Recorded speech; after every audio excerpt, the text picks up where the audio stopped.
Hello everyone, I welcome you all to Control Shift Code. Python in Tamil சீரீஸில் Python Basics பிளேலிஸ்ட்டில் second video இது. இந்த video operators and number functions பற்றி இருக்கும். அதுக்கு முன்னாடி நேற்று என்ன பார்த்தோன்றதை லைட்டாக ரிவைண்ட் பண்ணிடலாம். ஃபஸ்ட்டு இந்த 3 விஷயம் பார்த்தோம். ஃபண்டமெண்டல் டேட்டா டைப்ஸ் என்னென்ன இருக்குது, 8 ஃபண்டமெண்டல் டேட்டா டைப்ஸ் இருக்குது. Integer, float, string, Boolean, list, double, set, dictionary. அடுத்து கஸ்டம் டேட்டா டைப்ஸ்னு ஒன்று இருக்குது. அது வந்து கிளாஸஸ் நம்மளா கிரியேட் பண்ணிக்கிற டைப் அது, அதை வச்சு அவுட்புட் கிரியேட் பண்ணலாம். அடுத்து ஸ்பெஷலைஸ்டு டேட்டா டைப்ஸ் இருக்குது. கஸ்டம் டேட்டா டைப்ஸால் முடியாததை, ஃபண்டமெண்டல் டேட்டா டைப்ஸால் முடியாததை ஸ்பெஷலைஸ்ட் டேட்டா டைப்ஸ் யூஸ் பண்ணி கிரியேட் பண்ணலாம். அதுக்கு பேர் மாடியூல்ஸ். அதை ஆல்ரெடி ரிட்டர்ன் பண்ணி வச்சுருப்பாங்க. அதில் இருக்கிற எசன்ஸ் மட்டும் நம்ம எடுத்துப்போம் அப்படின்னு சொல்லியிருந்தோம். வேரியபிள்னா என்ன அப்படின்னு பார்த்தோம் நேற்று. அது வந்து நேற்று சும்மா ஒரு எக்ஸ்பிளனேட்டரிக்காக கொடுத்துருந்தது. ஆக்சுவலி வேரியபிள்னா என்ன அப்படின்னா, ஏதோ ஒரு பாக்ஸ், அந்த மாதிரி நேற்று சொன்ன மாதிரி தான் பாக்ஸு. பட் அந்த பாக்ஸ்குள்ளார நீங்கள் ஆல்ரெடி அசைன் பண்ண ஒரு டேட்டாவை நீங்கள் வந்து அசைன் பண்ணியிருக்கீங்கன்னா அதை திருப்பி நீங்கள் சேஞ்ச் பண்ணிக்கலாம். அதுதான் வேரியபிள். இங்கிலீஷில் வேரினாலே சேஞ்ச் ஆகிறது தானே. ஓகே, நான் பிளேயர் 1 வந்து விராட் கோலி கொடுத்துட்டேன், தெரியாமல் கொடுத்துட்டேன். பட் ரோஹித் சர்மா தான் ஃபஸ்ட்டாக விளையாடுவார் அப்படின்னா ரோஹித் சர்மா நீங்கள் சேஞ்ச் பண்ணிட்டு பிரிண்ட் பண்ணி கூட பார்த்துடலாம். பிளேயர் 1 அப்படின்றத நீங்கள் பிரிண்ட் பண்ணி பார்த்துட்டீங்கன்னா உங்களுக்கு தெரிஞ்சிடும். இப்போ இந்த ஃபைலில் ரன் பண்ணுறதுக்கு பைத்தன், இந்த ஃபைலோட நேம் ஓகே ரோஹித் சர்மான்னு வந்துருச்சு. ஸோ ஒரு வேரியபிள்னா அது ஒரு பாக்ஸ் மாதிரி, அதுக்குள்ளார வேறு என்ன வேல்யூ வேணாலும் நீங்கள் லேட்டராக சேஞ்ச் பண்ணிக்கலாம். ஓகேவா? வேரியபிள்லாம் என்ன, வேரியபிள் நேமிங் கன்வென்ஷன்ஸ் என்ன, இதெல்லாம் வந்துட்டு பின்னாடி ஒரு வீடியோவில் டீட்டெயில்டாக பார்ப்போம். இன்னைக்கான கண்டென்ட் ஆப்ரேட்டர்ஸ். ஓகே, ஆப்ரேட்டர்ஸ்னால் என்ன அப்படின்னா ஒன்றும் இல்லை, மேக்ஸில் நீங்கள் பார்த்த அதே விஷயந்தான். நீங்கள் 2 நம்பர்ஸை ஏதாவது ஒரு ஆப்ரேஷன் பண்ண முடியும் அப்படின்றதுக்கு பேர் தான் ஆப்ரேட்டர்ஸ்ன்னு ப்ரோக்ராமிங்லேயும் வச்சுருக்காங்க. மேக்ஸ்லேயும் அதுக்கு பேர் அதுதான் நினைக்கிறேன். ஸோ ப்ளஸ் இருக்குது, மைனஸ் இருக்குது, மல்டிப்ளிகேஷன் இருக்குது, டிவிஷன் இருக்குது. ஓகே, இது எல்லாமே மேக்ஸ்லேயும் பண்ணலாம், அதே தான் இங்கேயும்.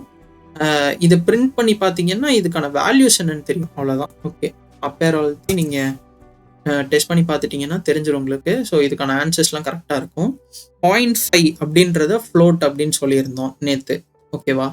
Like player 1 height in feet அப்படின்னு ஒன்று கொடுத்துருந்து 5.9 நம்ம சொல்லியிருந்தோம்.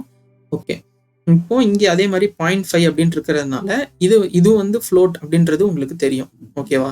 அடுத்தது இந்த -2 என்ன, நெகட்டிவ் நம்பர்ஸ்னா என்ன, அது இன்டீஜர்ஸில் சேருமா அப்படின்னு கேட்டால் செக் பண்ணி பார்த்துடலாம். ஸோ இந்த 2 வேல்யூவும் சேர்ந்து ஒரு ஆன்சர் கொடுக்குதுல்ல, அந்த ஆன்சர் என்ன டைப்பில் இருக்குது அப்படின்னு செக் பண்ணுறதுக்கு டைப் அப்படின்னு ஒரு ஃபங்க்ஷன் இருக்கு. அந்த ஃபங்க்ஷன் தான் யூஸ் பண்றோம். இப்போ உங்களுக்கே தெரியும். ஸோ ஃபர்ஸ்ட் 3மே இன்டீஜர்ஸ் தான், அப்போ -2 நெகட்டிவ் நம்பர்ஸுமே இன்டீஜர் தான். தென் இந்த லாஸ்ட் என்ன அப்படின்றத சொல்றதுக்கு தான் இந்த ஃப்ளோட் அப்படின்னு இருக்கு. ஓகே, இந்த உள்ள இருக்கிற இந்த ஃபங்க்ஷன் எப்படி யூஸ் பண்ணோம்னா, லைக் பிரிண்ட்ன்ற ஃபங்க்ஷன் இது. இப்போ அதே மாதிரி தான் டைப்ன்ற ஃபங்க்ஷனும். ஓகேவா? டைப்ன்ற ஃபங்க்ஷனும் இப்படி தான் இருக்கும். இந்த டைப் அப்படின்ற ஃபங்க்ஷனை இதுக்குள்ளார யூஸ் பண்ணோம்னா இதை அப்படியே காப்பி பண்ணி இதுக்குள்ள பேஸ்ட் பண்ணிட்டீங்கன்னா இதுக்குள்ளார நீங்கள் கொடுக்குற என்ன நம்பராக இருந்தாலும், இல்லை இந்த மாதிரி ஏதாவது ஒரு எக்ஸ்பிரஷன்னா 2 - 4 இது வந்து ஒரு எக்ஸ்பிரஷன். ஸோ இதை வந்து இதுக்குள்ளார கொடுக்குறீங்கன்னா அது அந்த எக்ஸ்பிரஷனை கால்குலேட் பண்ணி வர வேல்யூ என்ன டைப் அப்படின்றத வந்து இந்த பிரிண்ட் ஃபங்க்ஷன் சொல்லிடும். ஓகே, இது இல்லாமல் என்னென்ன ஆப்ரேட்டர்ஸ் பைத்தன்ல இருக்கு அப்படின்னு பார்ப்போம். லைக் நார்மலாக நமக்கு தெரிஞ்சது இல்லாமல் பவர் ஃபங்க்ஷன் நீங்கள் வந்து மேக்ஸில் பார்த்துருப்பீங்க. ஸோ அது எப்படின்னு பார்த்துருவோம். ஸோ 2^3 அப்படின்னு என்னன்னா 2 3. ஸோ இதுதான் power function. Then next print 2/3. இது என்ன புதுசாக இருக்கே அப்படின்னு கேட்டிங்கன்னா ஒன்றுமே இல்லை, உங்களோட அந்த கோஷன்ட் அது வந்துட்டு 0.5 அப்படின்னு இங்கே கொடுத்துச்சா, இதோட ஆன்சர் வந்துட்டு 0.5 தானே இங்கே இருக்குது.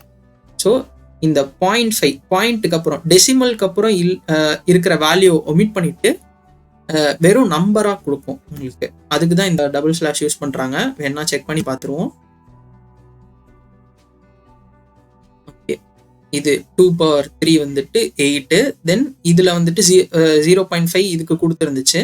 இப்போ அந்த 0.5 ஒமிட் பண்ணிட்டு வெறும் 0 மட்டும் கொடுத்துருக்காங்க. வேணும்னா செக் பண்ணி இன்னொரு நம்பர் கூட போட்டு செக் பண்ணி பார்த்துருவோம். 4/3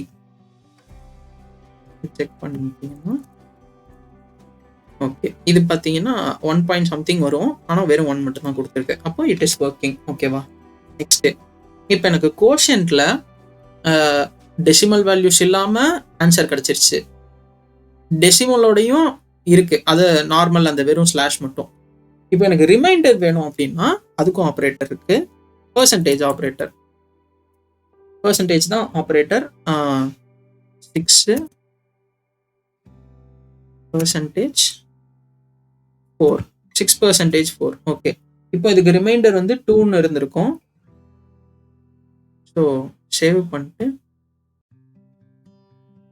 ரன் பண்ணீங்கன்னா உங்களுக்கு ஆன்சர் கிடைச்சிருச்சு 2. ஓகேங்களா? ஸோ இதெல்லாம் தான் ஆப்ரேட்டர்ஸ் பைத்தான்ல இருக்கு. அண்ட் இது இல்லாமல் சில மேத் ஃபங்க்ஷன்ஸ் இருக்கு. ஓகே, மேத் ஃபங்க்ஷன்ஸ் அப்படின்னா என்ன அப்படின்னா, ஆல்ரெடி சில ஃபங்க்ஷன்ஸ் நம்ம ஃப்ரீக்வெண்ட்டாக யூஸ் பண்ணுற சில ஃபங்க்ஷன்ஸை ப்ரோக்ராமர்ஸ் கிரியேட் பண்ணி, இப்போ இங்கே இந்த டைப் பார்த்தோம்ல, இங்கே டைப் பார்த்தோம்ல, ஸோ இந்த டைப் ஃபங்க்ஷன் மாதிரி இருக்கிற சில ஃபங்க்ஷன்ஸ் கிரியேட் பண்ணி வச்சுட்டு போயிருக்காங்க. அதெல்லாம் எப்படி யூஸ் பண்ணுறது என்ன அப்படின்றத இப்போ பார்ப்போம். ஓகேங்களா? பிரிண்ட், இப்போ எனக்கு ஆல்ரெடி இந்த மாதிரி 0.5 அப்படின்னு வருது, இல்லை இந்த இதுல இருந்து கிடைச்ச மாதிரி இந்த 1 பாயிண்ட் சம்திங் அப்படின்றது வந்து போயிட்டே இருக்கு அப்படின்னா, எனக்கு வந்து அதை வந்து ரவுண்ட் ஆஃப் பண்ணி சொல்லணும் அப்படின்னா அந்த ஃபங்க்ஷன் பேரு ரவுண்டு ஆஃப். இப்போ 3 பாயிண்ட் சம் நம்பர் அப்படி கொடுக்குறீங்க அப்படின்னா சேவ் பண்ணிட்டு ரன் பண்ணி பார்த்தீங்கன்னா ஓகே, இது எல்லாத்தையும் ரவுண்ட் ஆஃப் பண்ணி 3ன்னு கொடுத்துரும்.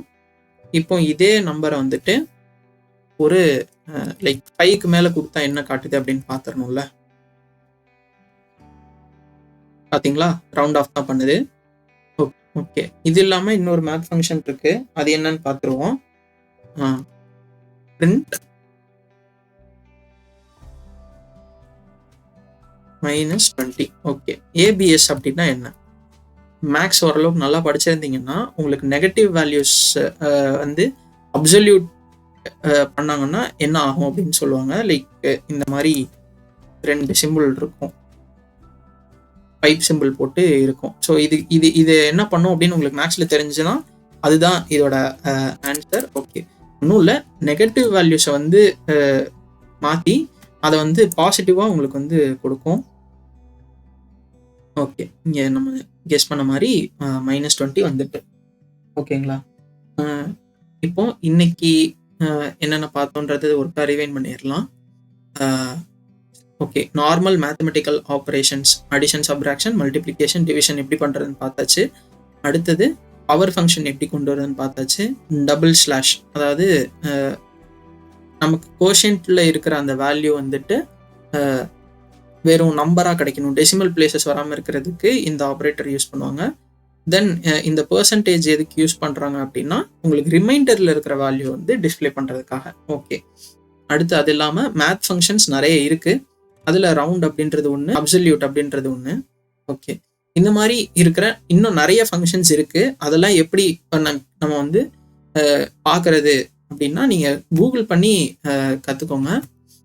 லைக் ப்ரோக்ராமிங்கில் பாதி வேலை நம்ம கூகுள் பண்ணி ஆன்சர் எடுக்கிறது எப்படின்னா, வேலைக்கு போனதுக்கப்புறம் நம்ம நிறைய வந்து டாக்குமெண்டேஷன் ரெஃபர் பண்ணுற மாதிரி இருக்கும். ஸோ ஸ்டார்டிங்லேருந்தே கொஞ்சம் கொஞ்சமாக உங்களுக்கு எப்பப்போலாம் தேவைப்படுதோ அப்பப்போ மட்டும் இந்த மாதிரி யூஸ் பண்ணி கற்றுக்கோங்க. மேத் ஃபங்க்ஷன்ஸ் அடிச்சிங்கன்னா ஸோ அதில் வந்து இருக்கிற அந்த சர்ச் ஆப்ஷன்ஸும் காட்டும். தென் அதில் நீங்கள் வந்துட்டு இதை ஓப்பன் பண்ணிங்கன்னா, ஸோ சீல்னா என்ன, ஃப்ளோர்னா என்ன, இதெல்லாம் வந்து மேத் டாட் ஃப்ளோர்னு அடிக்கணும். ஸோ இதெல்லாம் எப்படி பண்ணுறாங்க, எதுக்கு பண்ணுறாங்க, என்ன பண்ணால் இதெல்லாம் வரும் அப்படின்றதெல்லாம் இந்த மாதிரி பைத்தான் டாக்ஸில். ஸோ இதெல்லாம் நீங்கள் வந்து அப்பப்போ சர்ச் பண்ணி கற்றுக்கோங்க. ஓகே, இந்த வீடியோவில் இதோட அவ்வளோதான். தென் இந்த மாதிரி கமெண்ட் பண்ணுறது எப்படி அப்படின்னா ஒன்றும் இல்லை, இது எல்லாத்தையும் செலக்ட் பண்ணிவிட்டு control plus question mark symbol எழுத்துனீங்க அப்படின்னா அன்கமெண்ட் ஆயிரும். தென் திருப்பி உங்களுக்கு இதை கமெண்ட் பண்ணணும் அப்படின்னா அதே மாதிரி செலக்ட் பண்ணிட்டு கண்ட்ரோல் கொஸ்டின் மார்க் எழுத்துனீங்கன்னா கமெண்ட் ஆயிரும். பைத்தானில் வந்து மல்டிலைன் கமெண்ட் அப்படின்னு ஒன்று கிடையாது. மல்டிலைன் கமெண்ட்னா ஒரு லைனை மட்டும் கமெண்ட் பண்ணணும் அப்படின்னா இது சிங்கிள் லைன் கமெண்ட் அப்படின்னு சொல்லுவாங்க. கமெண்ட்னா என்னன்னா இதுக்கப்புறம் பைத்தானுக்கு இங்கே மேலே இருக்கிற எல்லாமே வேற ஏதோ சும்மா ரெஃபரன்ஸ்க்கு எழுதி வச்சிருக்காங்க, இது வந்து கோடு இல்லை, அதாவது ஸ்டேட்மெண்ட் இல்லை, இதை வந்து நம்ம வந்து எக்ஸிக்யூட் பண்ணி இங்கே கீழே அவுட்புட் ஸ்க்ரீனில் வந்து காட்டணும்னு அவசியம் இல்லை, இது சும்மா சைடில் நோட்ஸ் எழுதுன மாதிரி எழுதி வச்சிருக்குது, இதுதான் ஸ்டேட்மெண்ட், இதை மட்டும் எக்ஸிக்யூட் பண்ணி காட்டுங்க அப்படின்னு சொல்கிறதுக்கு. ஸோ இது ஒரு லைனை மட்டும் பண்ணால் அதுக்கு பேர் சிங்கிள் லைன் கமெண்ட். இந்த மாதிரி நிறையா லைனை வந்து பண்ணணும்னா மல்டிலைன் கமெண்ட்னு சொல்லுவாங்க. ஸோ சீலெல்லாம் பார்த்துருப்பீங்க, ஒரு ஸ்லாஷ் ஸ்டார் ஸ்லாஷ்ன்னு போட்டு முடிப்பாங்க. ஸோ அந்த மாதிரி இல்லாமல் பைத்தானில் இதை இப்படி தான் பண்ணணும். இந்த வீடியோ இதோட முடியுது.